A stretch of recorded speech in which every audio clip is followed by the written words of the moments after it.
If you're self-publishing a children's book right now, some things have changed recently, and a few of them may already be affecting you without you knowing it.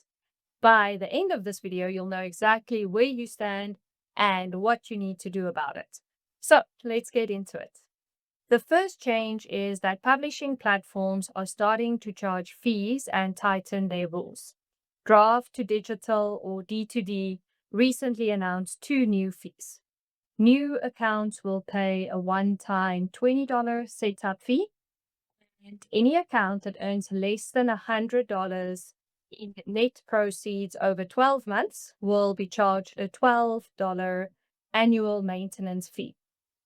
If you already have a D2D account and your books are selling, this does not affect you. The reason D2D gave is very important.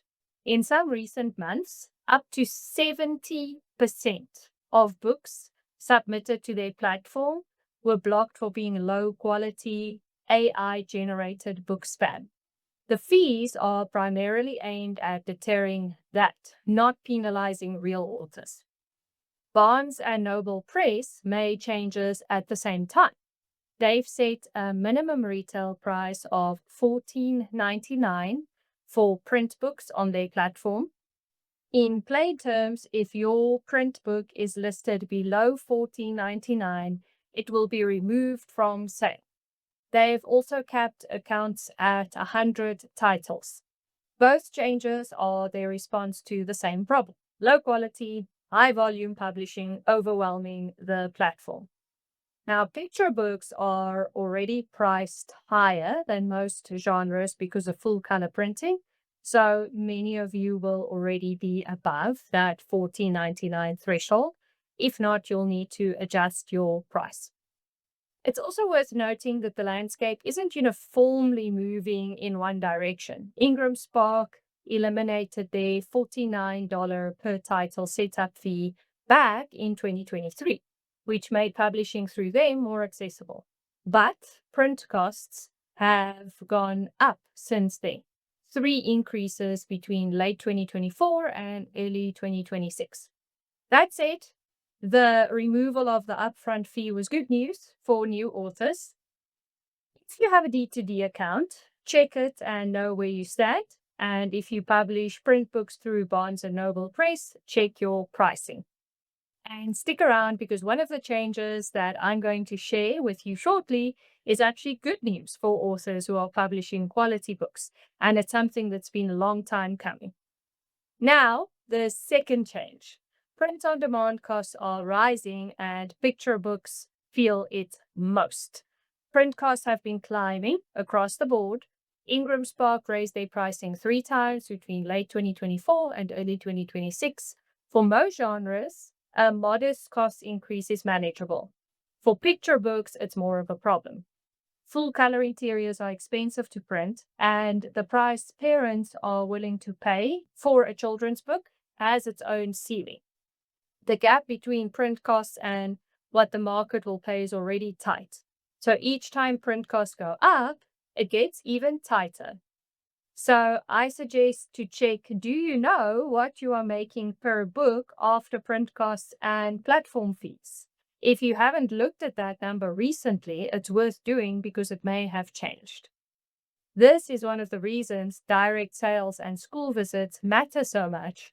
When you sell directly, you keep the full retail price rather than receiving a royalty after the retailer's cut. Your print cost is the same, but you're not splitting the revenue with a platform. One option that can also help with this is doing a bulk print run through a dedicated printer rather than relying on print on demand for every copy. I recommend MCRL and IAPC books.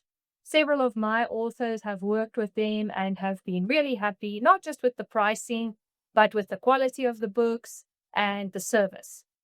It's opened the door for them also to do more in-person sales and school visits with books that look and feel professional, and it's also made a real difference to their profit margin. So the per unit cost drops significantly when you print in volume.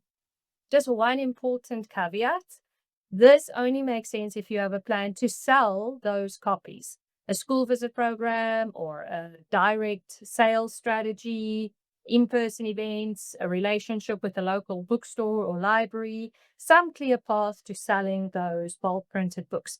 Because going into a print run without the plan means a whole bunch of boxes of books in your garage or in a warehouse. But if you've done the groundwork, it can be a smart way to recoup costs and to start making decent profits much faster. So revisit your pricing if you haven't recently, especially if you're on Ingram Spark. And if you haven't explored the school visit or direct sales model yet, now is a good time to start thinking about it seriously. All right, the third change is the one I'm personally very excited about.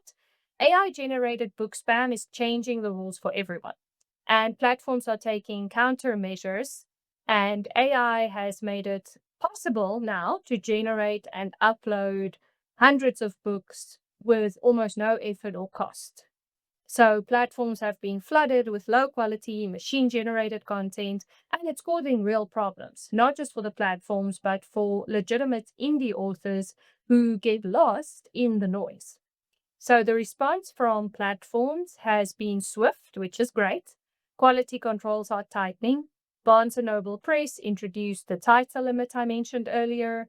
D2D introduced fees and has been blocking AI-generated submissions at scale. The direction is clear. Platforms are investing in filtering and gatekeeping in ways that they never had to before.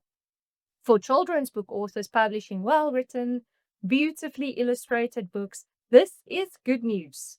The bar of what gets listed is rising, which means less noise to wade through to get your book in front of readers. So keep your standards high. The children's book space has always rewarded quality, and that's becoming even more true as the noise increases. Now, change number 5 is a recent one that many authors haven't caught up with yet, and it's worth 5 minutes of your time today to check because it's a decision that affects every ebook you sell. So I'll get to that in just a moment. But first, we have change number 4. Platform-driven discovery has been weakening. For a long time, it worked reasonably well, especially in less competitive niches, to publish your book on Amazon, optimize your keywords, let the algorithm do the work. Getting your categories, keywords, and your metadata right still makes a huge difference. It is the foundation, and without it, you're making things harder for yourself from the start. But it's increasingly not enough on its own. Amazon categories are crowded and they're more crowded than they've ever been. And the algorithm favors books that are already generating their own sales and traffic. And it's not just Amazon, it's really across all platforms. Categories are more competitive and algorithms are harder to crack. Readers have more to choose from. The platforms have more books to sort through. So standing out requires more than a well-optimized listing. I see this all the time. Authors whose books are sitting there, they're well-optimized and going nowhere. And it really only changes when they do something more to get traction, which is building an email list, sending out an email, a social media following, and sending out content that positions them as an author worth following, something like that. So once a book has some sales activity behind it, the platform starts doing more of the work. You're giving the algorithms something to work with. The good news is there are more ways to get those initial sales going than you might think. An email list makes a huge difference. So does a school visit, in-person events, a social media account with a decent following. Amazon ads can help too. If your book isn't getting the traction you hoped for, ask yourself, what is generating its initial sales? If the answer is nothing or I don't know, that's where to focus. It doesn't have to be everything at once. Pick one thing, whether that's reaching out about a school visit or sending an email to your list, and start there. Now for change number 5, which is the one I mentioned earlier. Amazon changed how Kindle ebooks are distributed. and it's a decision you need to make. In January 2026, Amazon made a change to how DRM, digital rights management, works for KDP ebooks. If you've set your book as DRM free, readers can now download it directly as a PDF or EPUB file, in addition to the standard Kindle format. This was positioned as a convenience for readers, and in some ways it is, but it's also a decision point for authors because a PDF can be shared freely with anyone. There's no copy protection on it once it's on someone's device. Now, I'll be honest with you, I don't know that there is one right answer here. Personally, I wouldn't set my book to DRM free anymore. I used to recommend it, and DRM has long since been the preference of many indie authors who wanted their books to be shared a bit more freely.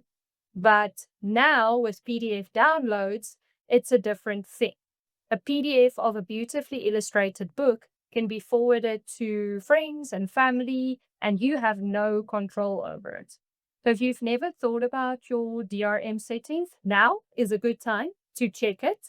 Log into your KDP account, find your settings, and look at your DRM option. If you do switch to DRM free and later change your mind, you can update the setting, but any readers who've already downloaded a PDF copy, keep it. The change only affects future downloads. So this is definitely worth 5 minutes of your time to check and make a decision. The common thread running through all 5 of these changes is that self-publishing is becoming more of a real business with real overheads, real competition, and real rewards for the authors who treat it that way. Well, that's been true for a while, but it is more pronounced now. Over to you. Pick one thing from today's video, whether that is checking your D2D account, revisiting your print pricing, or logging into KDP to check your DRM setting, and go do it today, ideally right now. Then let me know in the comments which one you did. If you found this helpful, make sure you subscribe for more practical guidance on writing, publishing, and marketing your children's books. If you prefer to read these strategies, sign up for my KidLit Creators Chronicle emails. The link is in the description.